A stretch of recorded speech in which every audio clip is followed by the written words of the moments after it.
Registration under GST ये topic कल हमने चालू किया था। So let us go inside. कल हमने उसका सेक्शन 22 देखा था, तो अभी आज उसमें आगे बढ़ते हैं।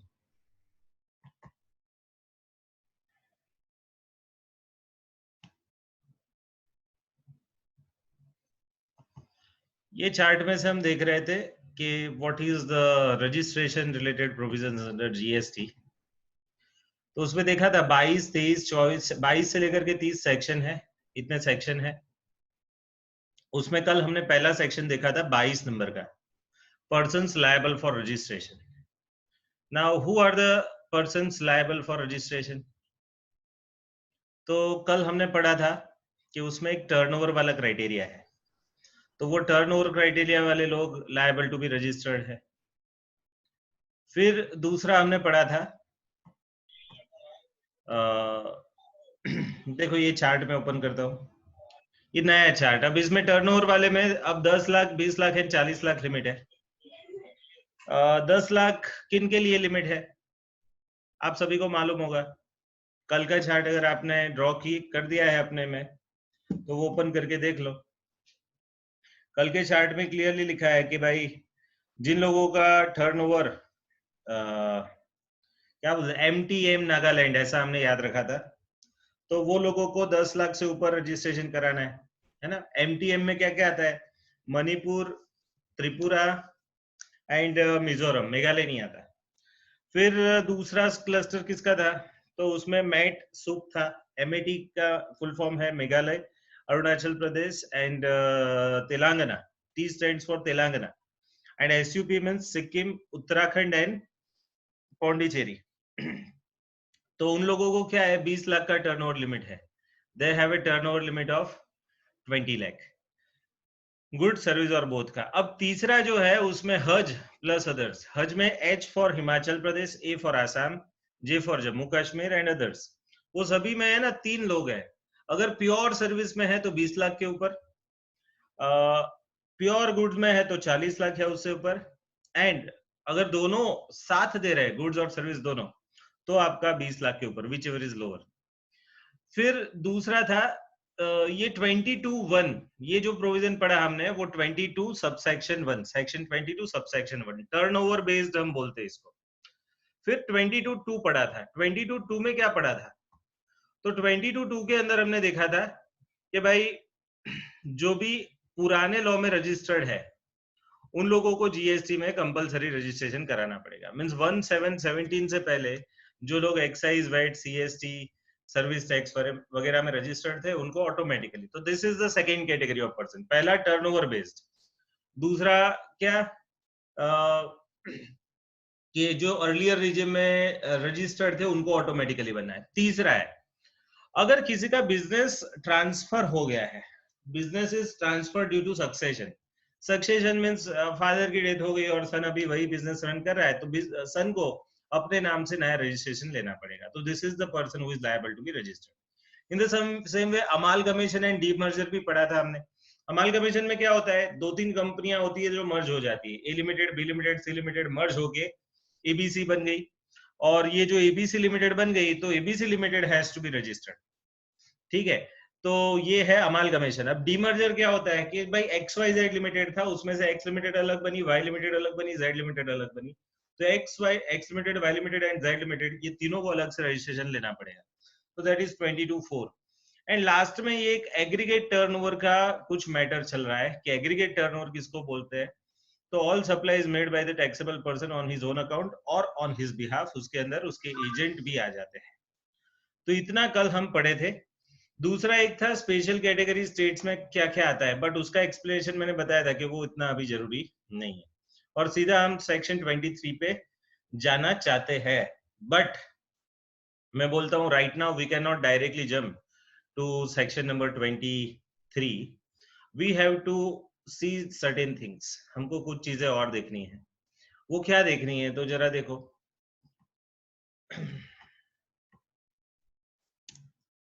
ये एक रेफरेंस बुक है मेरे पास,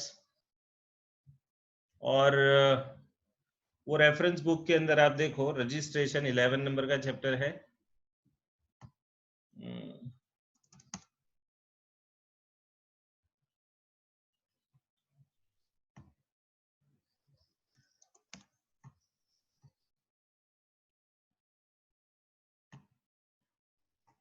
ओके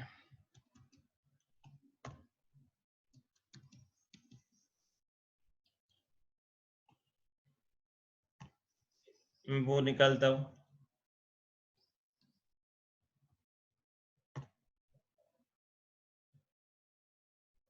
हाँ, ये है रजिस्ट्रेशन, और रजिस्ट्रेशन के अंदर मेरे को कुछ चीजें दिखानी है। ये रहा सेक्शन 22। तो जो 20 लाख 10 लाख वगैरह वाले हैं उनकी बात हो रही थी। मेरे को आपको एक्चुअली वो टर्नओवर में क्या क्या आता है और क्या क्या नहीं आता है वो समझाना है। ठीक है, टर्नओवर की डेफिनेशन में क्या क्या आता है और क्या क्या नहीं आता है वो हमको देखना है। तो for that everyone just see this definition, don't talk, mute हो जाओ प्लीज।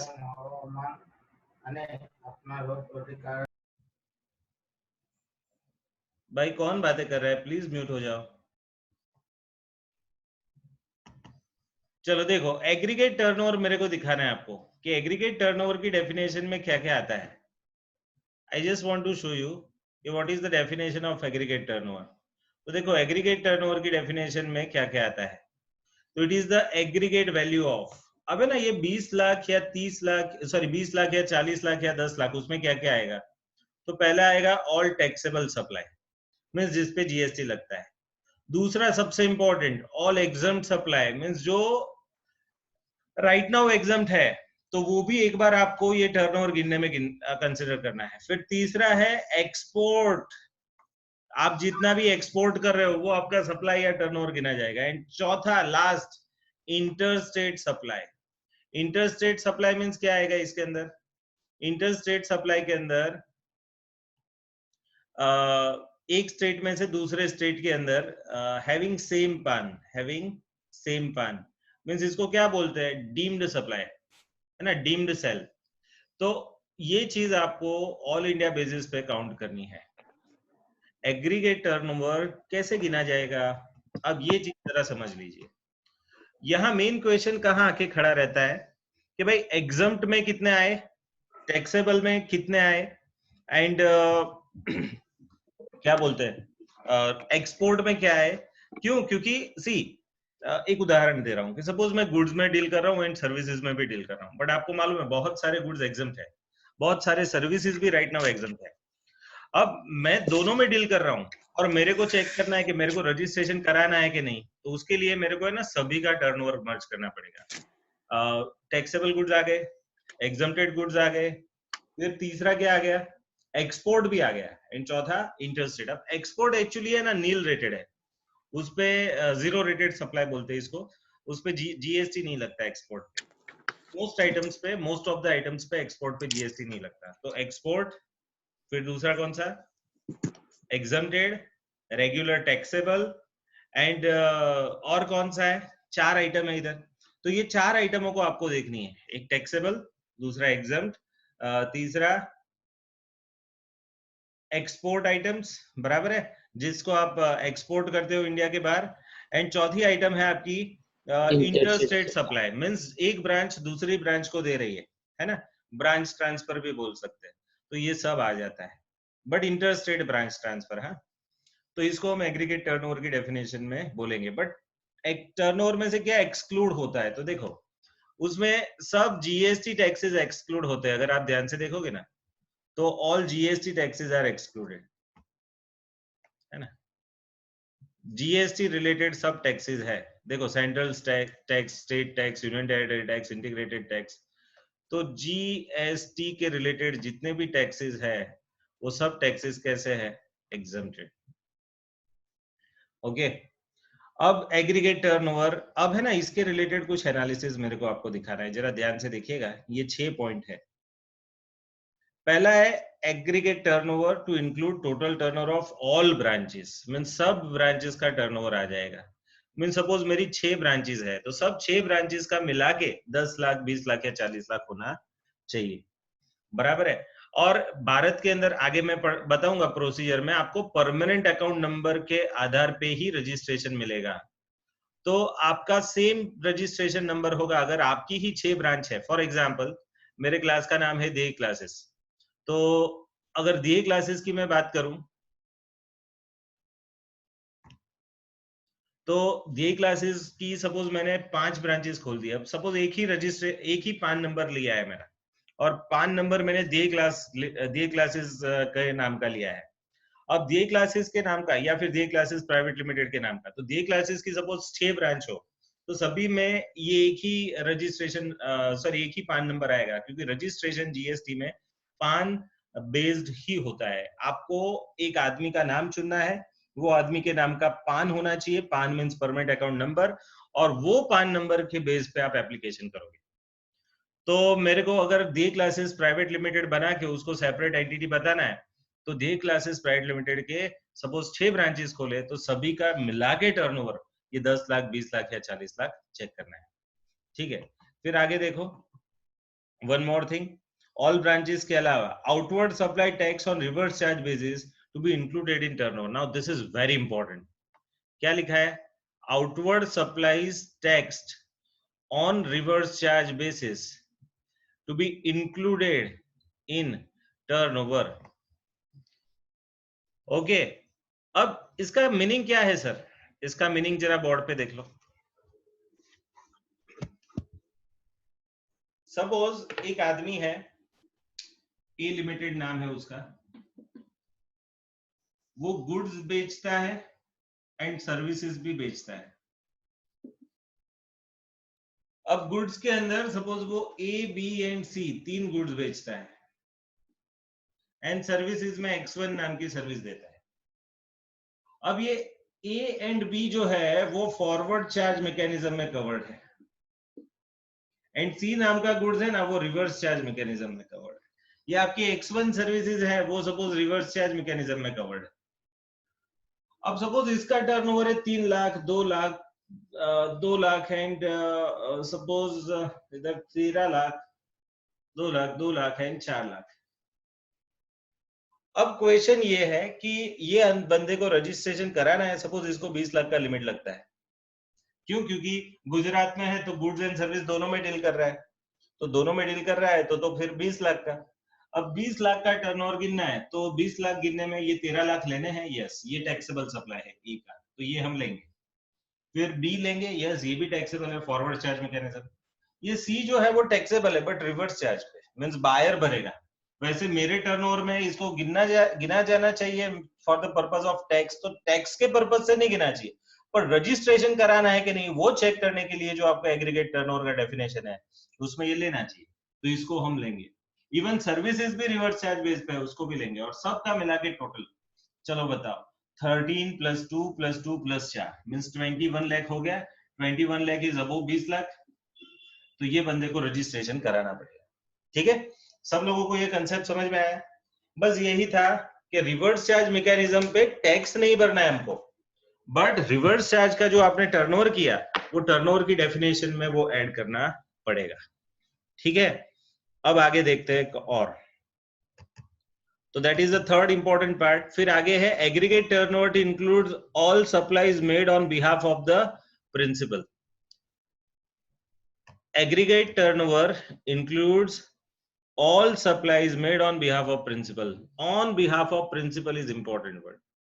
प्रिंसिपल के बिहाफ पे आपने जो जितना भी सेल किया वो सब यहाँ प्रिंसिपल में ऐड होगा। Aggregate turnover shall includes the supplies made by the taxable person whether on his own account or made on behalf of his principal. अब है ना, ये जरा समझिए, ये आप लोगों को कंफ्यूजन हो सकता है ये वर्ड में, मैं आपको बताना चाहता हूं कैसे।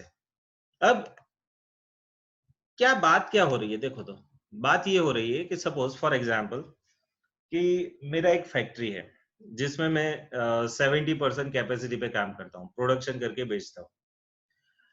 ये 70% है ना मेरा खुद का प्रोडक्शन एंड सेल है। अब मेरे को एक आदमी ने ऑर्डर भेजा, और वो ऑर्डर है ना 10% कैपेसिटी का है मेरा, बट वो बोल रहा है कि ना वो गुड्स पे मेरे को उसका नाम लिखना है, मीन्स पैकिंग वगैरह पे जैसे नहीं हम नहीं लिखते बालाजी वेफर्स। अब बालाजी वेफर्स के पास आइडल कैपेसिटी पड़ी और रियल वाले की कैपेसिटी कम है। अब मीन्स उसकी कैपेसिटी आइडल नहीं है, वो फुल % पे काम कर रहा है, और सपोज उसको ऑर्डर मिला रियल को, और रियल वाले ने बालाजी वाला को बोला कि तेरी आइडल कैपेसिटी है ना, वहां तू वेफर बना, मैं बोलूँ ऐसे, बट है ना उस पे पैकेट किसका लगाना, रियल का, means you are working on behalf of real. अब क्वेश्चन ये है कि सपोज बालाजी का खुद का सपोज 18 लाख का टर्नओवर है, and suppose on behalf of real उसका सपोज 4 लाख का टर्नओवर हो रहा है, तो बालाजी में वो 4 लाख गिना जाएगा, ये क्वेश्चन है, आप समझो। रियल में गिना, वो 4 लाख की बात है, जो देखो 18 लाख तो बालाजी का खुद का टर्नओवर है, और वो 4 lakh on behalf of real कर रहा है, तो रियल के बिहाफ पे जो 4 लाख किया वो रियल वाले में गिना जाएगा या बालाजी वाले में? अगर बालाजी वाले में गिना जाता है तो 18 प्लस 4 22 लाख हो जाते हैं, अब वो 20 लाख ही has to be registered. Suppose ऐसे कोई स्टेट में है जहां 20 लाख लिमिट है, आर यू गेटिंग? तो यहाँ आप जरा देखो, जरा ध्यान से देखो इसको, क्या है देखो, aggregate turnover shall include all supplies made by taxable person whether on his own account or made on behalf of all his principals। Means अब एग्जाम्पल से आप देखते हैं, तो Ragini enterprise means has appointed S Kamal and associates as his agent. Now all supplies of goods made by Kamal and associates as agent of Ragini Enterprise will also be included in the turnover of Kamal and Associates। Means देखो कमल associate खुद का भी काम करेगा और ये रागिनी का भी काम करेगा, बट है ना वो खुद का जो काम करेगा वो तो खुद के टर्नओवर में आएगा, बट ये रागिनी का जो काम कर रहा है ना वो भी कमल में ही गिना जाएगा। तो ये डेंजरस पॉइंट है। आप सोचो कि आप एजेंट हो किसी के और किसी के बिहाफ पे बना रहे हो या किसी के बिहाफ पे बेच रहे हो, तो वो टर्नओवर आप में गिना जाएगा, नहीं के प्रिंसिपल। ठीक है, जिसके बिहाफ पे आप काम कर रहे हो उसमें नहीं, वो आप में गिना जाएगा। Now this is very important point. चलो आगे बढ़ते हैं। Supply of goods by job worker, one more point, job worker to be included in the supply of principal। Now this is very important। Sir हाँ बोलो। अपने वो example में बालाजी और रियल में कौन किस में गिना जाएगा? बालाजी में। ओके, बालाजी में बना कौन रहा है? बालाजी। बालाजी। ठीक है, वो एज एन एजेंट बना रहा है ना, रियल के एजेंट के तौर पे बना रहा है, तो बालाजी में गिना जाएगा। मैंने बताया ना एजेंट में गिना जाता है। ये कमल एंड एसोसिएट एजेंट था। कमल एंड एसोसिएट कौन था? एजेंट था, agent of Ragini enterprise. Kamal and पर वो एसोसिएट बेच तो रियल वाला रहा ना, मतलब मार्केट में तो रियल अरे वाला बेचेगा भाई ना। अभी पहले तो बनेगा ना। आप सोचो कि ये जो क्या बोलते हैं इसको, बालाजी वाला पहले बिल तो बना के देगा ना रियल वाले को, कि देखो मैंने तेरे बिहाफ पे इतना बनाया, अब तेरे को दे देता हूँ, तेरे को जिसको बेचना है बेच, तेरी कैपेसिटी आइडल है उसके लिए मैं तेरे को बना के देता हूँ। ये तो मैंने प्रोडक्शन किया। ऐसा कुछ लोग ऑन बिहाफ सेल्स करते हैं, कुछ लोग ऑन बिहाफ सेल्स करते हैं, उसको सेलिंग एजेंट बोलते हैं। ठीक है, तो ये वाला केस है। अगर किसी के एजेंट के तौर पे आप काम कर रहे हो, अब है ना उसमें एक और काम आता है, वर्क्स कॉन्ट्रैक्ट और job worker, sorry job worker. तो जॉब वर्क का एक अलग पॉइंट है, देखो point number 4, supply of goods by job worker to be included in the supply of principal. Now यहाँ उल्टा है थोड़ा, ये प्रिंसिपल में गिना जाएगा जॉब वर्कर में। देखो supply of goods after completion of job work by registered job worker, underline कर रहा हूं ये वर्ड को, registered job worker. Job worker must be registered, shall be treated as supply of goods by the principal। So it shall be treated as supply of goods by the principal। Now what do you mean by this? इसका meaning क्या है, उसका meaning समझाता हूं।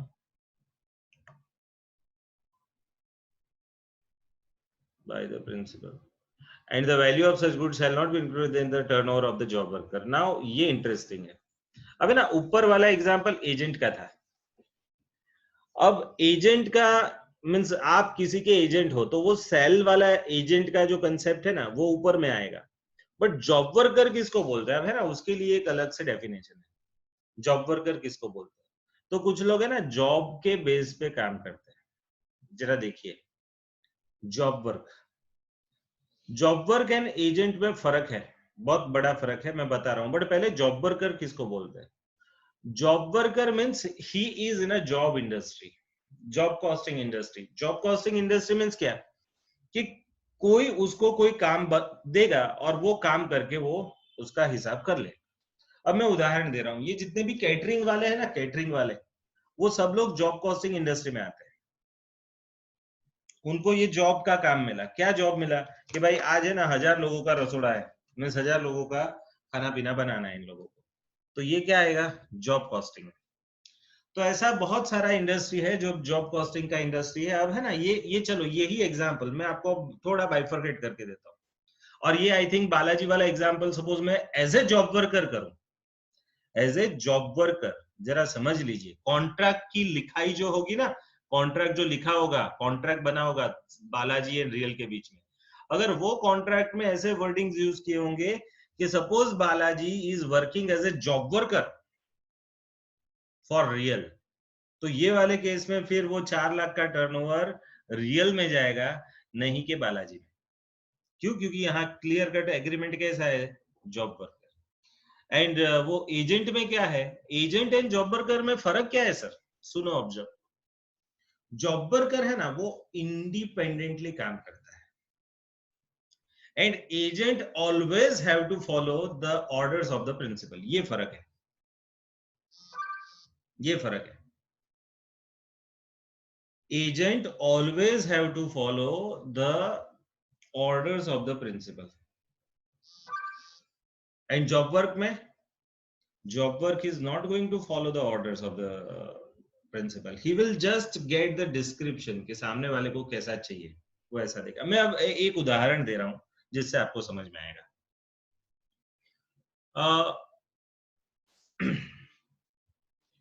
मेरा एक मित्र है Mitul, he is a professor in MS University, but he is an employee now. Why? Because he is becoming a professor.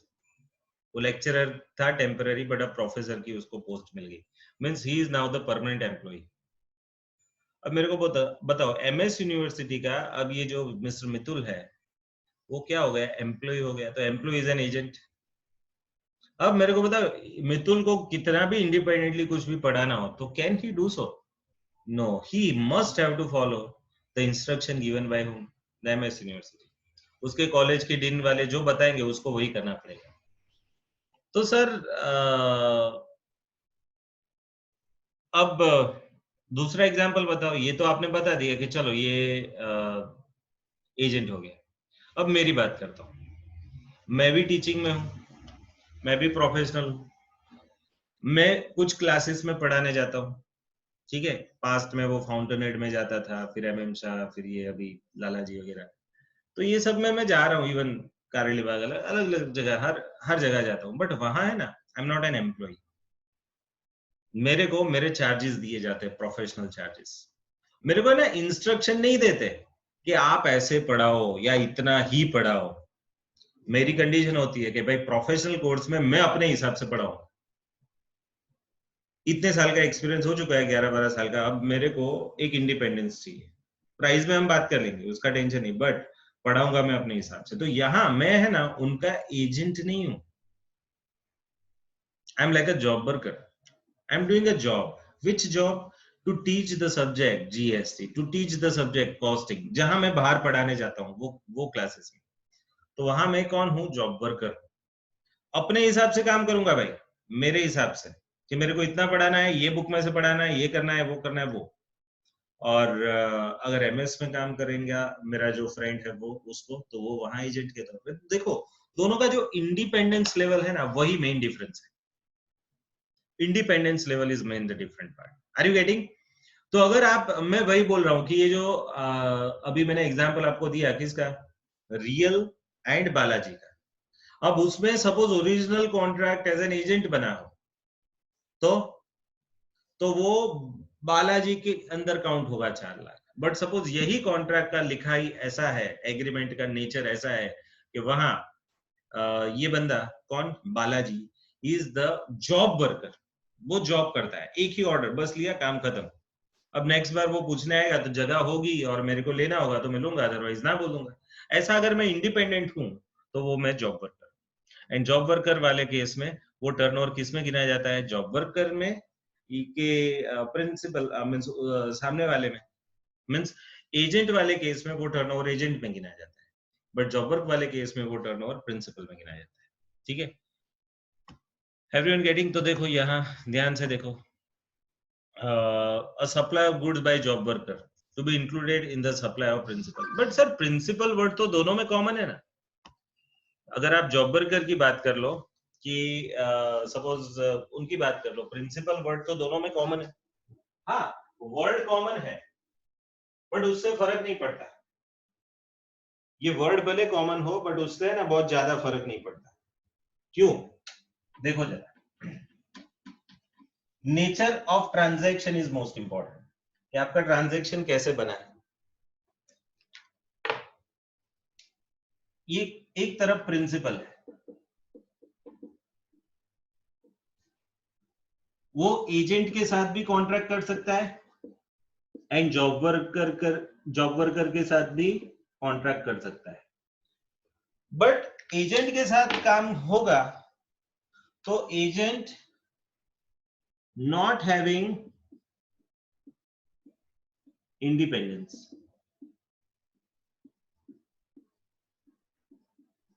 जब भी वो जॉब वर्कर से काम करेगा तो job worker will have independence.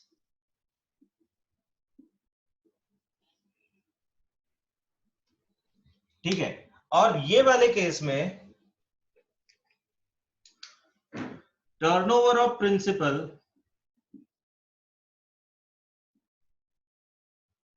will be counted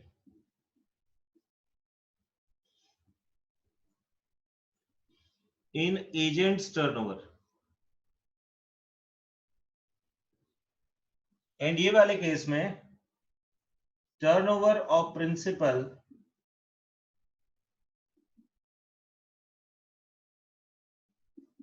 will be counted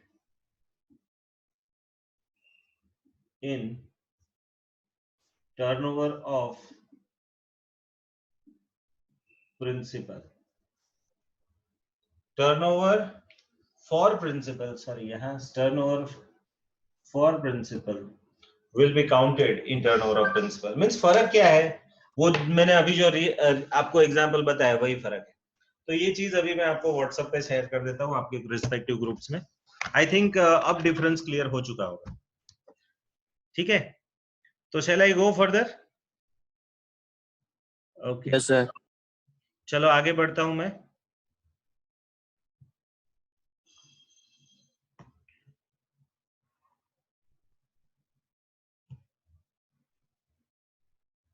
आज ये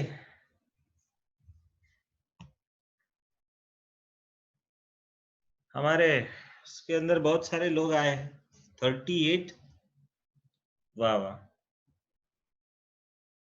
तो कौन नया है?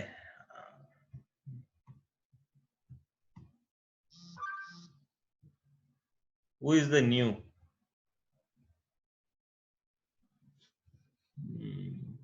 हमारे सीए वाले फ्रेंड्स है अभी. वो टोटल लोग 40 हुए थे. I don't know who two are the labs. चलो ठीक है, नो इश्यू, आगे बढ़े. तो ये कंसेप्ट अगर क्लियर हुआ हो तो मैं आगे बढ़ता हूं. देखो स्क्रीन शेयर पे आगे देखते हैं. Aggregate turnover versus turnover in a state. Now this is very important. ये भी एक इंपॉर्टेंट है. Aggregate turnover is different from turnover in a state. Means क्या? फॉर एग्जांपल सपोज मैं एक्स लिमिटेड हूं और मेरा टर्नओवर, एग्रीगेट टर्नओवर मींस मेरी जितनी भी ब्रांचेस जिस स्टेट में हो विद इन इंडिया सभी का टोटल करके जो आता है उसको एग्रीगेट टर्नओवर बोलते हैं. जबकि turnover in A state means suppose मेरी 3 स्टेट में ब्रांच है, गुजरात, महाराष्ट्र एंड राजस्थान.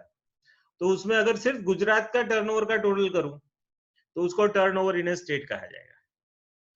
महाराष्ट्र का टर्नओवर का टोटल करूं तो turnover in a state. In the same वे राजस्थान के टर्नओवर का टोटल करूं तो turnover in a state.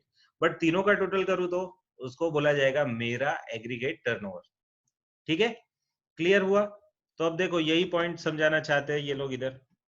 Aggregate turnover versus turnover in a state. तो aggregate turnover is different from turnover in a state. The former is used, that is aggregate turnover word is used for determining the threshold limit. Means ये जो aggregate turnover word है ना, ये aggregate turnover is used for what, for which reason? For determining the threshold limit of the registration. Means आपको आपके registration की जो threshold limit है, थ्रेशोल्ड मीन्स क्या, वो जो हम काउंट करते हैं ना, ये जो 20 लाख, 10 लाख, 40 लाख जो अभी शुरू शुरू में पड़े, उसको थ्रेशोल्ड लिमिट बोलते हैं। तो ये लिमिट गिनने के लिए जो आप टर्नओवर गिनते हो उसको एग्रीगेट टर्नओवर बोलते हैं। जबकि टर्नओवर इन अ स्टेट क्या है, तो turnover in a state means कोई एक पर्टिकुलर स्टेट का टर्नओवर। आगे लिखा है देखो इन्हें कि however the composition of levy as well as for the option to pay tax at a concessional rate under this so and so notification would be counted on the basis of turnover in a state। अब ये क्या है, composition levy किसके base पे decide होती है, and दूसरा एक पॉइंट है option to pay tax eight A concessional rate. ये एक नया आया है, लेटर ऑन एक्सप्लेन करूंगा। It would be calculated on the basis of turnover in the state. अब ये कॉम्पोजिशन लेवी का कंसेप्ट क्या है, ये जो सीए वाले बच्चे हैं उनको शायद नहीं मालूम है क्योंकि वो टॉपिक आपको मैंने नहीं पढ़ाया है। बट कॉम्पोजिशन लेवी मींस आपको है ना, instead of paying the normal rate of tax you have to pay tax at a very very low rate. 1% है, फिर 5% है एंड 1% है, मींस 1 1 2 2 2 एंड 5, ऐसे तीन अलग अलग लोगों के लिए ये रेट्स है, लेटर ऑन एक्सप्लेन करूंगा आपको।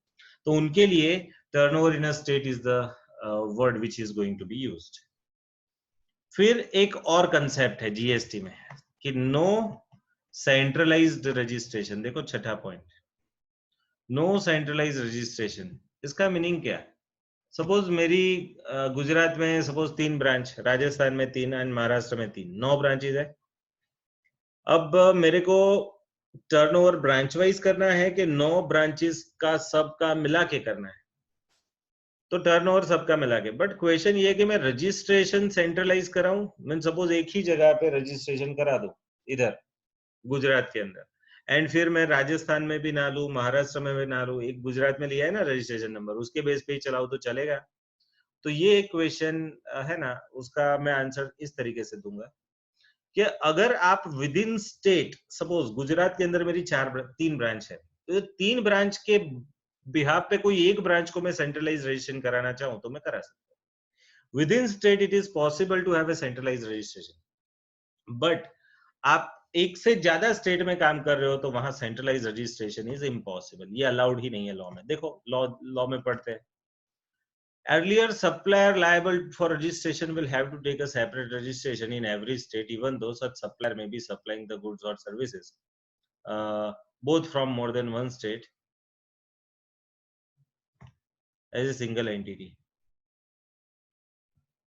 देखो फिर से, every supplier liable for registration will have to take a separate registration, देखो खास वर्ड है, separate registration in every state, in every state even though such supplier may be supplying goods or service from more than one state at a single entity। means एक से ज्यादा state में एक ही नाम है आपका, सपोज डे लिमिटेड, और एक ही नाम से सपोज आप एक से ज्यादा स्टेट में से भी सप्लाई करते हो तो भी आपको हर एक स्टेट में अलग रजिस्ट्रेशन कराना पड़ेगा, ये कंपलसरी है। Means there can not be a centralised registration. ठीक है, तो ये कंसेप्ट आपका यहाँ खत्म होता है आई थिंक। एंड फिर यहाँ कुछ एग्जाम्पल सुनाने दिए हैं। फिर दूसरा है registration required for only for a place of business from where taxable supply takes place. अब है ना, ये चीज मैं आपको लेटर ऑन शेयर करूंगा, लेटर ऑन समझाऊंगा। Right now I am shifting myself to some another section. ठीक है, 22 का कंसेप्ट खत्म हुआ। अब यही चीज मैं आपको एक और जगह से भी बताना चाहता हूँ, जरा देख लो सर एवरीवन, एक मिनट चालू रहिएगा। I just want to show you something.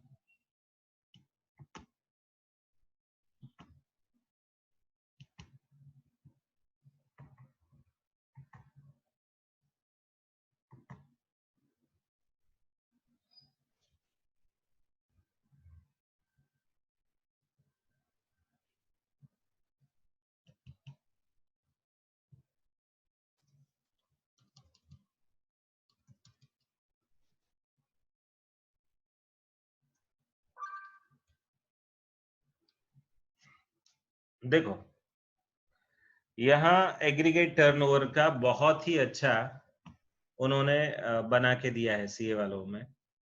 Very important analysis, aggregate turnover में क्या आएगा क्या नहीं आएगा। तो इंक्लूड्स के अंदर देखो टैक्सेबल, फिर दूसरा कौन सा एग्जम्प्ट,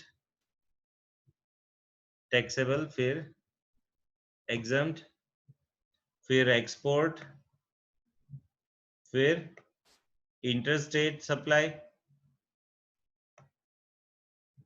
बट इंटरस्टेट किसका, हैविंग द सेम पान, जिनका सेम पान हो ऐसा, मींस डीम्ड सेल वाला। एंड क्या एक्सक्लूड होगा, तो जीएसटी, ठीक है।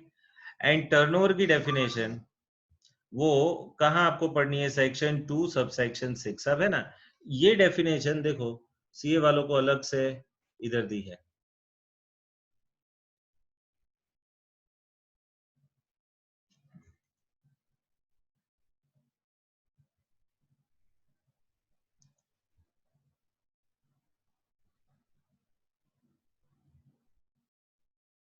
एक मिनट, नहीं दिया है, चलो बहुत अच्छा, नहीं दिया है। वो डेफिनेशन आगे के कोई चैप्टर में डिस्कस की है, तो नहीं दी है इधर, कोई बात नहीं। डन। तो ये मेरे को आपको है ना हर एक में से दिखाना था, मीन्स बांगर में देख लो, सीए वालों के अंदर देख लो, हमारे सीएमए के अंदर भी देख लो। सीएमए का मॉड्यूल है ना, it is best for the examples. Examples उसमें जितने दिए ना, उतने एग्जाम्पल कहीं नहीं है, तो वो भी हम देखेंगे for the purpose of checking the examples. Right now let me see show you some another things. ये वाला सेक्शन 22 खत्म हो गया है, मैं सेक्शन 23 पे जाना चाहता हूँ कि किनको रजिस्ट्रेशन नहीं कराना है। Not liable, now this is very important word, persons who are not liable for registration. Now ये क्या है सर, नॉट लायबल मीन्स जिनकी कोई जवाबदारी नहीं रजिस्ट्रेशन कराने की। अब उसमें कौन कौन आते हैं, तो देखो बहुत सिंपल है याद रखने में। पहला है पर्सन एक्सक्लूसिवली, ये नंबर 1 पढ़ रहा हूँ है ना, लेफ्ट साइड का देखो, सेक्शन 23 सब सेक्शन 1, उसमें पढ़ रहा हूँ persons exclusively dealing in goods और सर्विस और बोथ। ये जीएसबी का फुल फॉर्म क्या है, गुड्स और सर्विस और both which are not liable to tax.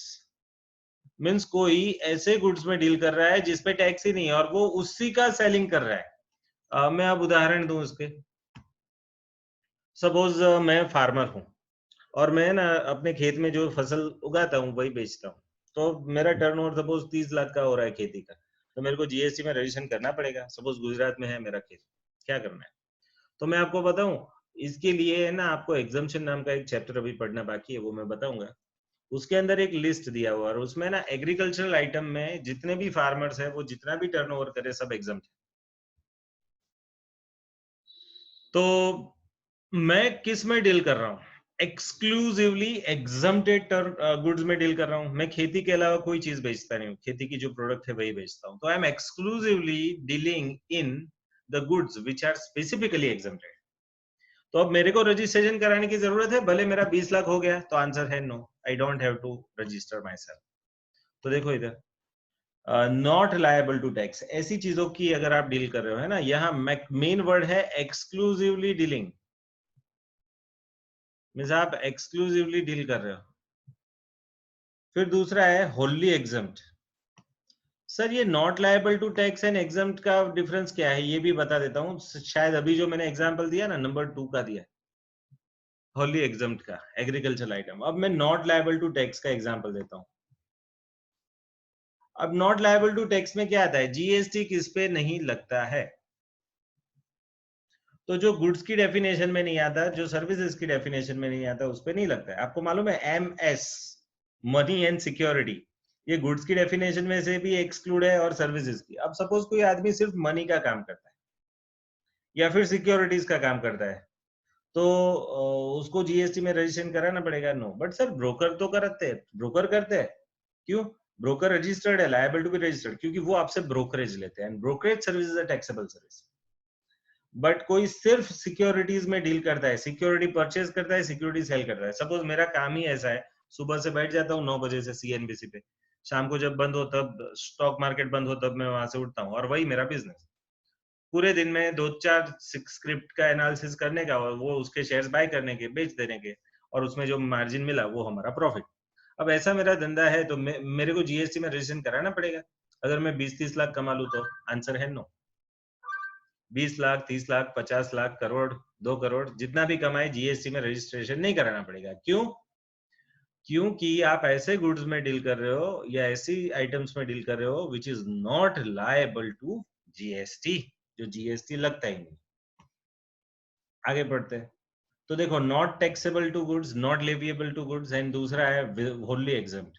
फिर तीसरा है एग्रीकल्चरिस्ट। ये कौन है? तो ये फार्मर जो सिर्फ खेती करता है ना। Supply from cultivation of land. Now यहाँ आप जरा बचिएगा एक मिस इंटरप्रिटेशन से। अब सपोज मैं एक उदाहरण दे दूं कि agriculturist he is supplying his goods from his land on which he has done a cultivation. अब मैं आपको एक दूसरा एग्जांपल देता हूं कि सपोज मेरी कंपनी है रिलायंस इंडस्ट्रीज लिमिटेड, बहुत जगह है मेरे पास और वहां मैं खेती भी करता हूं। तो वो खेती की जो फसल उगती है और मैं फिर बेचता हूं उसको, उस पे जीएसटी लगेगा क्या? तो आइडियली देखा जाए तो एग्रीकल्चरिस्ट है ना। रिलायंस कंपनी इज एग्रीकल्चरिस्ट, वो खेतीबाड़ी की आइटम बना के बेचती है तो जीएसटी लगेगा, उसको रजिस्ट्रेशन कराना पड़ेगा। अब ना आइडियली रिलायंस को तो कराना ही पड़ेगा, वो तो करता है क्योंकि उसका प्राइमरी बिजनेस क्या है? Oil refining. ये तो उसके पास जमीन एक्स्ट्रा पड़ी थी तो वो सेकेंडरी में कर रहा है, तो उसके लिए अलग से रजिस्ट्रेशन कराने की जरूरत नहीं। बट है ना, इसका मैं एक और एग्जांपल बताना चाहता हूँ कि सपोज मैं टोमेटोज का खेती करता हूँ और है ना मेरे खेत के बाहर ही मैंने एक है ना छोटा सा एक रूम बड़ा सा रूम बनाया है, उसके अंदर एक छोटा सा फैक्ट्री जैसा बनाया है, उसके अंदर वो टोमेटो में से टोमेटो केचप बनाता हूँ। क्वेश्चन है कि मेरे को जीएसटी लगेगा, मेरे को रजिस्ट्रेशन वगैरह कराना पड़ेगा? तो आंसर है यस। अगर मैं सिर्फ टोमेटोज बेचता तो मैं प्योरली फार्मर था, वहां जीएसटी में रजिस्ट्रेशन कराने की जरूरत नहीं थी as per section 23(1). But since I am converting that agricultural items and selling it in a different form, which is subject to tax, like a sauce is a subject to tax, तो उस पे GST लग जाएगा। Okay, so let us see further. तो ये है number 3। फिर चौथा है specified category of persons notified by government. ये specified persons notified by government, इनको भी they are also not liable. अब सर ये स्पेसिफाइड कैटेगरी कहाँ है? तो ये रहा, देखो यहाँ एक ऐसा एस्ट्रिक किया हुआ है, if you can see carefully. देखो ये रहा, ये एस्ट्रिक, और यही एस्ट्रिक इधर भी है। मींस ये पूरा जो सेकंड पॉइंट है ना, वो यही एस्ट्रिक का ही पार्ट है कि specified category of persons notified by the government which are exempted from obtaining registration. चलो आगे। अब उसके अंदर सर कितने कितने लोग आते हैं? तो इतने लोगों को गवर्नमेंट ने आज तक नोटिफाई किया है, ABCDEFG। ये स्पेसिफाइड कैटेगरी ऑफ पर्सन है और उसमें गवर्नमेंट ने ना उनका रजिस्ट्रेशन करने में एग्जम्पशन दिया है। They are exempted from registration. Now sir exempted from registration का मीनिंग क्या है? तो उसका मीनिंग है कि उन लोगों को रजिस्ट्रेशन कराने की जरूरत ही नहीं है। बट कब? जब वो नोटिफिकेशन में जो लिखा है वो क्राइटेरिया में फॉल होंगे तब। दिखाओ सर कौन कौन से क्राइटेरिया है, क्या है, नोटिफिकेशन क्या है? तो देखो, person making reverse charge supply, but wording है क्या? Only reverse charge. Now this is very important, only reverse charge supply means मैं ऐसे गुड्स बेच रहा हूं, मैं ऐसी सर्विसेज दे रहा हूं जो सिर्फ जीएसटी में रिवर्स चार्ज बेस पे कवर है। Means I am a supplier of that items and the buyer has to pay tax. अब मैं एक्सक्लूसिवली ऐसी ही आइटम में डील करता हूं तो यहाँ मेरे को रजिस्ट्रेशन कराना है?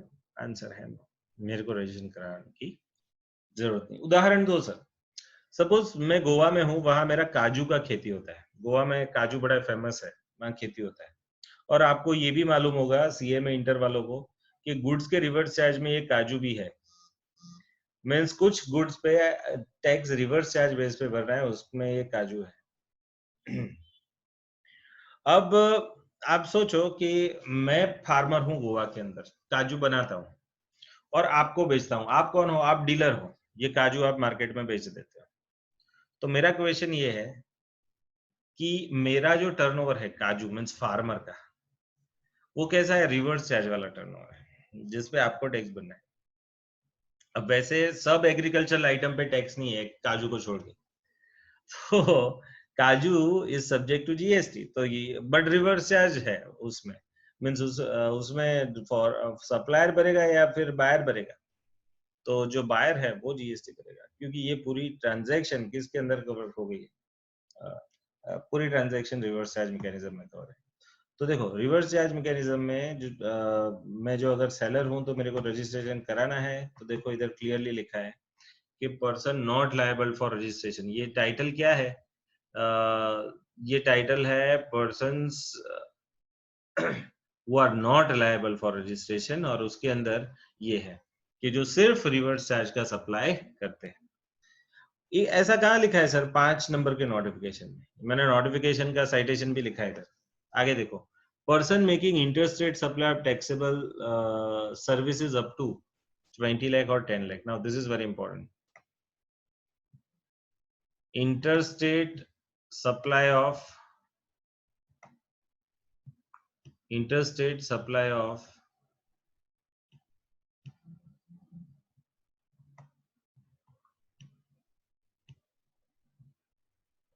क्या टिक करता हूं, supply of taxable services.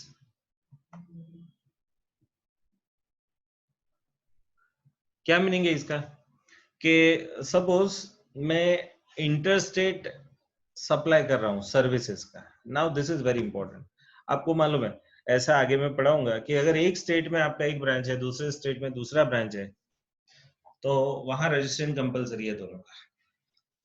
But मैं ये बताना चाहता हूं कि सपोज मैं इंटरस्टेट सेल कर रहा हूं, मींस ब्रांच अलग नहीं है, बॉम्बे में मैंने अलग ब्रांच नहीं खोली, बट बॉम्बे में किसी को बाय करना है, मेरे को फोन करेगा, मैं गुजरात से बॉम्बे भिजवा दूंगा।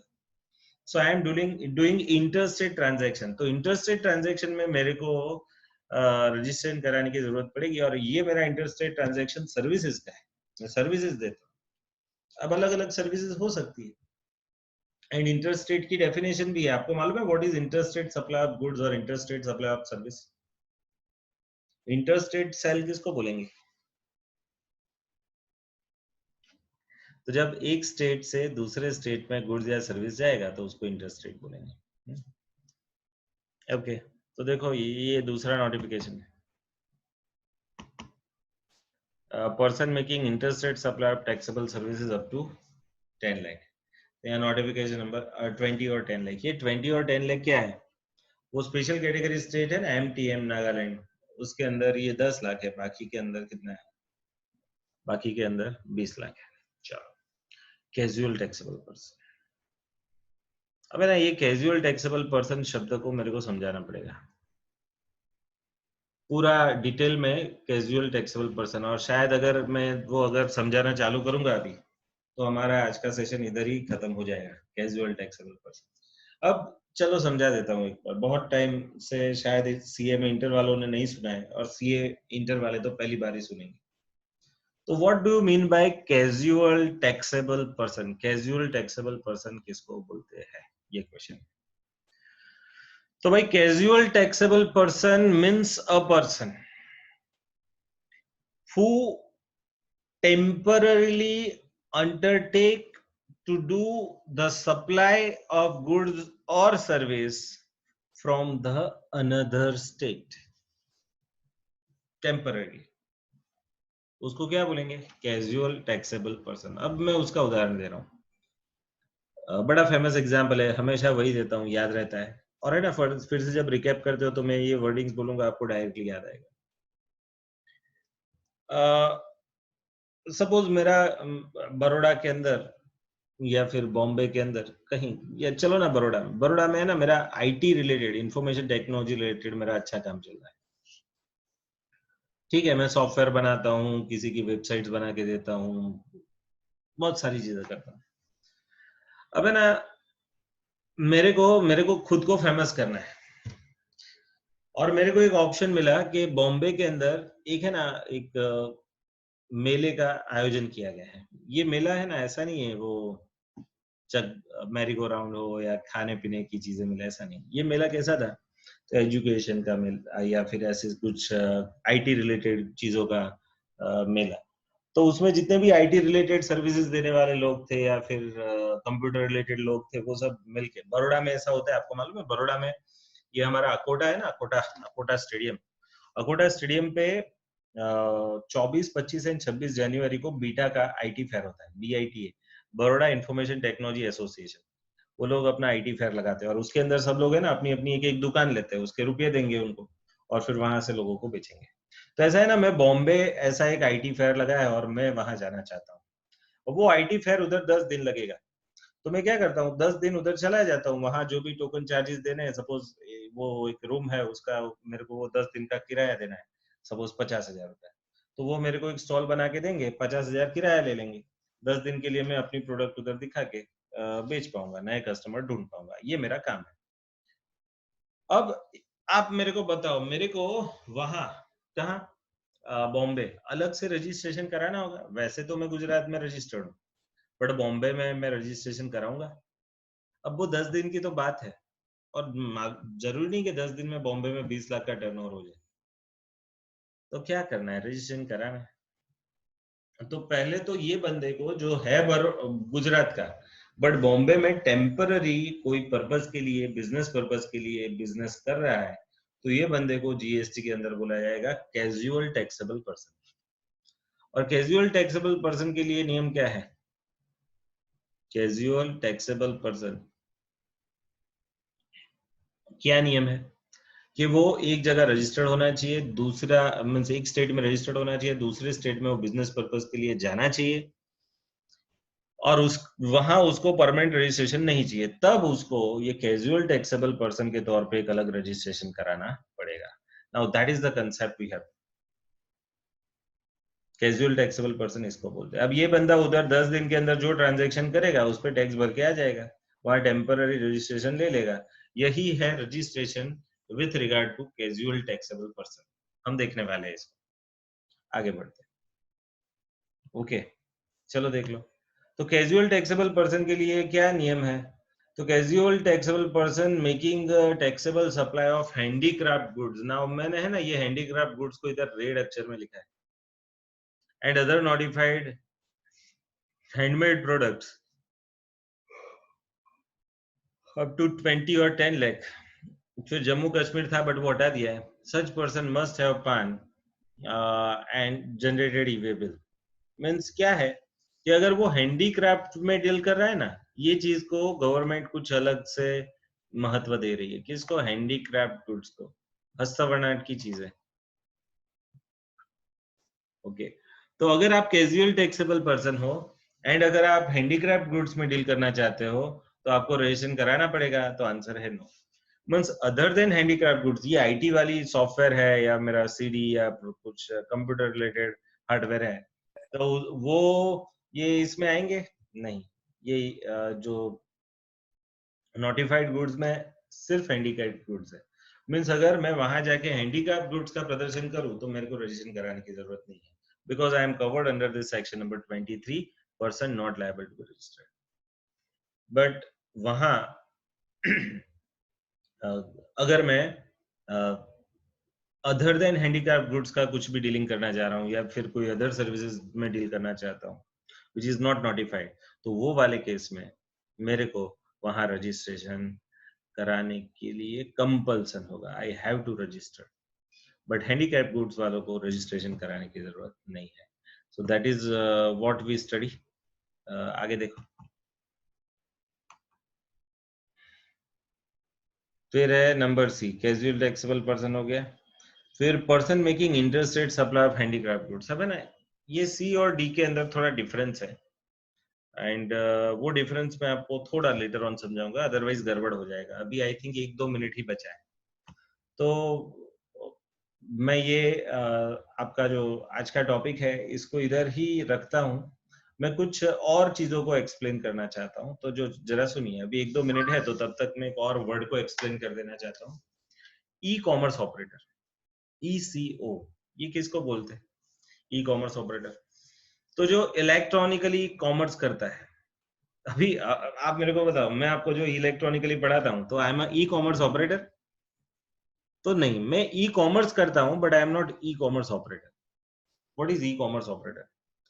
जो पूरा धंधा है ना इलेक्ट्रॉनिकली ही ऑपरेट करता है। मींस मेरा तो फिजिकल क्लास है, ये तो अभी तकलीफ है इसलिए लॉकडाउन है इसलिए इधर है, बट ई कॉमर्स में तो धंधा ही इलेक्ट्रॉनिक प्लेटफॉर्म पे होता है। तो ई कॉमर्स ऑपरेटर मींस कौन?